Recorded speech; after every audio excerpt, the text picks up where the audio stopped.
हरे कृष्णा दोस्तों, मैं दीपांशु स्वागत करता हूं आपका सीजीपीएससी व्यापम में एक बहुत ही शानदार और पॉजिटिव न्यूज के साथ। जी हां दोस्तों, कारण क्या है? कारण है हमारी बात शासन और प्रशासन तक पहुंच गई। जी हां, रुकी हुई भर्ती और आने वाली भर्ती पर जो आरक्षण का पेच फंसा हुआ है वो बात शासन तक पहुंच गई।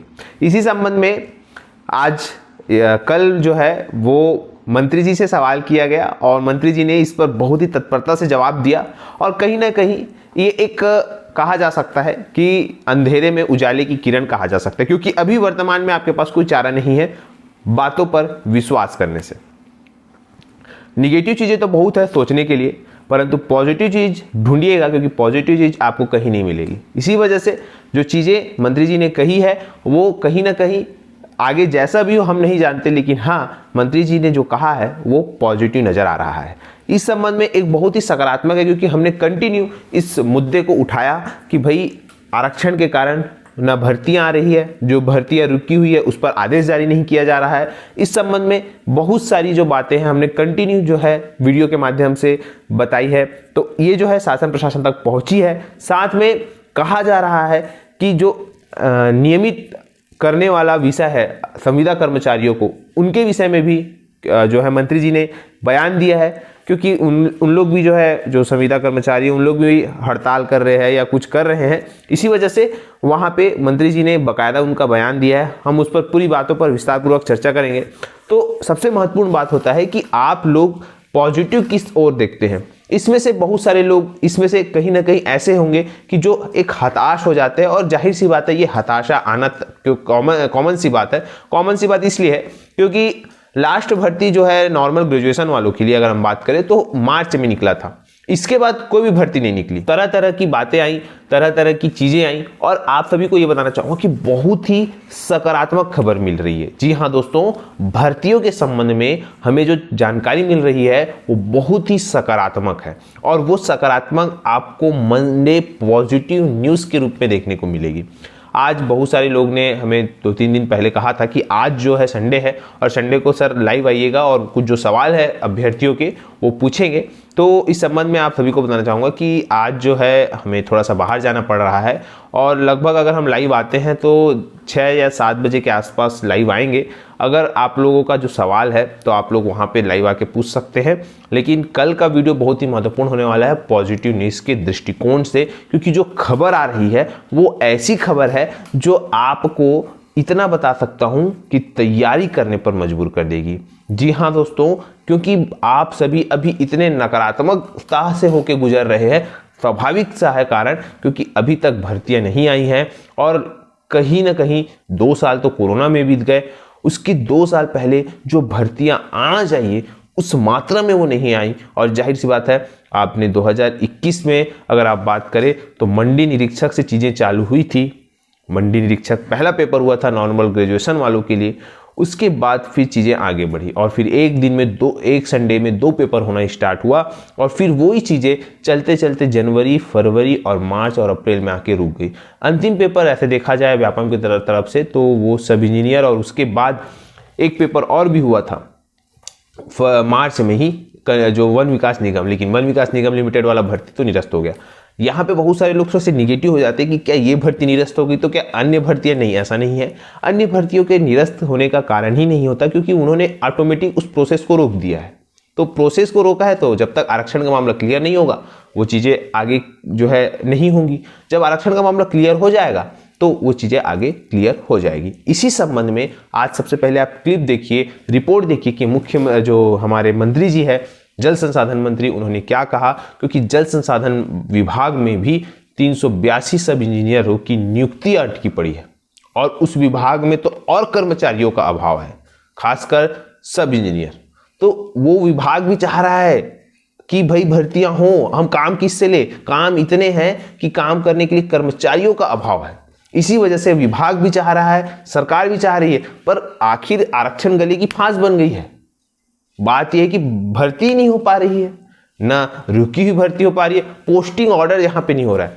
कल एक लेटर जो है वायरल हो रहा था, मेरे ख्याल से सीजीपीएससी 2019 में कुछ था। तो देखिए वो 2019 का मामला है, अगर वो क्लियर हो रहा है तो इसमें आपत्ति वाली बात नहीं होनी चाहिए लोगों को, क्योंकि 2019 का मामला है और 2019 के मामले में आपको इसको तुल देने की बात नहीं है।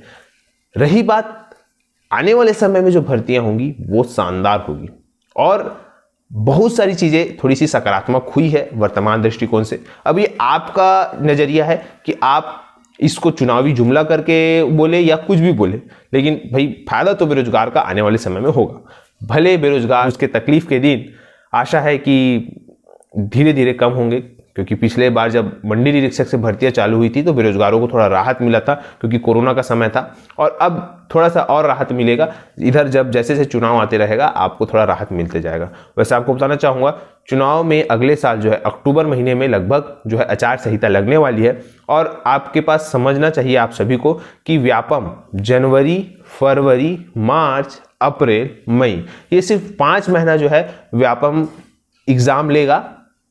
उसके बाद फिर वो प्रवेश परीक्षाएं लेगा, जैसा कि प्री इंजीनियरिंग टेस्ट होता है, प्री एग्रीकल्चर टेस्ट हो गया, इस प्रकार से वो प्रवेश परीक्षाएं लेता है 2 महीने।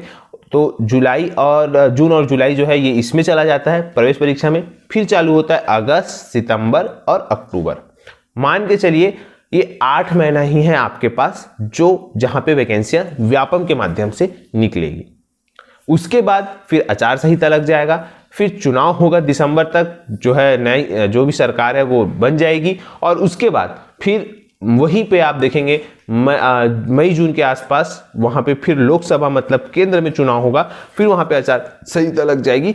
इस प्रकार से चीजें होंगी। तो फिलहाल अभी 8 महीना है, 8 महीने में आपकी दुनिया हो सकती है। तो फिलहाल आप मंत्री जी का क्लिप देखिए। विधानसभा सत्र आयोजित है। विधानसभा सत्र में एससी, एसटी और ओबीसी के आरक्षण के परिप्रेक्ष्य में प्रस्ताव आना है तो उसको कैबिनेट से मंजूरी लगती है। तो ये उसके पूर्व कैबिनेट 24 नवंबर को बुलाया गया है। आवश्यकता होगी तो सप्लीमेंट्री भी पेश किया जाएगा। वित्तीय मामलों के बारे में भी अभी तैयारी चल रही है, तो इसीलिए 2 दिवसीय विधानसभा सत्र का आयोजन किया गया है। अब दोनों दिवस में शासकीय कार्य भी हो सकते हैं, लेकिन आरक्षण प्रमुख मसला होगा और इन्हीं सब बातों को लेकर के मंत्रिपरिषद की बैठक बुलाई। आरक्षण कटौती को लेकर आदिवासी समाज का कहना है कि इसके लिए पूर्ववर्ती और वर्तमान सरकार दोनों जिम्मेदार है। इस कारण से कटौती हुई और उनको सिर्फ परिणाम चाहिए कि उनका जो आरक्षण कटा है वो वापस मिले उनको। बाकी मुझे लगता है कि उनको निश्चिंत रहना चाहिए। माननीय मुख्यमंत्री भूपेश बघेल जी ने स्पष्ट रूप से कहा है उनके आरक्षण की कटौती की ही नहीं जा सकेगी, उसके लिए सरकार को चाहे जो भी करना पड़े। माननीय उच्चतम न्यायालय में हम लोगों ने रीट पिटीशन भी लगाया हुआ है। इस मामले में नोटिस भी सबको कल माननीय उच्चतम न्यायालय ने सबको नोटिस सर्व किया है। हम चाहते हैं कि जल्दी उसकी हियरिंग हो जाए और आरक्षण कटौती का जो माननीय उच्च न्यायालय का फैसला है उसके खिलाफ या तो स्टे मिल जाए या उच्चतम न्यायालय से हमको हमारे पक्ष में फैसला हो जाए। इसके कारण बहुत सारी प्रक्रिया, भर्ती प्रक्रिया निश्चित रूप से उच्च न्यायालय का अगर निर्देश है तो भर्ती की प्रक्रिया भी प्रभावित हुई है, और जिसमें भर्ती हो चुका है उसमें केवल आदेश जारी होना है वो भी प्रभावित हो रहा है। लेकिन हम चाहते हैं कि इसका निराकरण जल्दी हो जाए। इसको महज नौटंकी करार दिया। भारतीय जनता पार्टी के पास बोलने का तो कोई चारा बचा नहीं है। भारतीय जनता पार्टी ने माननीय उच्च न्यायालय में अपने शासनकाल में किन किन दस्तावेजों को प्रस्तुत किया है ये तो सेशन में अब स्पष्ट हो जाएगा।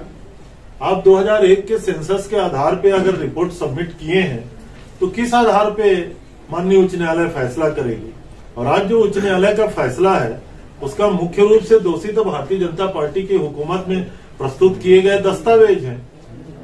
माननीय मुख्यमंत्री भूपेश जी ने कहा है हम किसी भी प्रकार से अनुसूचित जनजाति, अनुसूचित जाति के आरक्षण को कमी नहीं होने देंगे। इसीलिए छत्तीसगढ़ विधानसभा का विशेष सत्र बुलाया गया है।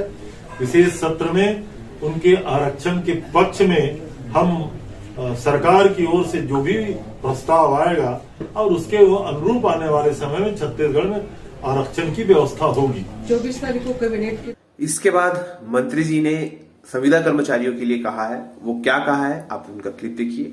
माननीय मुख्यमंत्री जी ने जो दैनिक वेतन भोगी कर्मचारी हैं, ऐसे कर्मचारी जो किसी पोस्ट के अगेंस्ट लंबे समय से कार्यरत हैं, उसकी जानकारी अन्य विभागों से मंगाई है।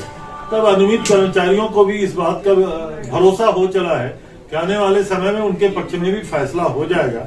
आंदोलन कर रहे हैं और सरकार की ओर से चीफ सेक्रेटरी की अध्यक्षता की हमारी जो कमेटी है वो अलग अलग इन सारे मुद्दों पे विचार करती है। जिनकी मांगे आती हैं, माननीय मुख्य सचिव की अध्यक्षता की कमेटी में ये विचार होता है।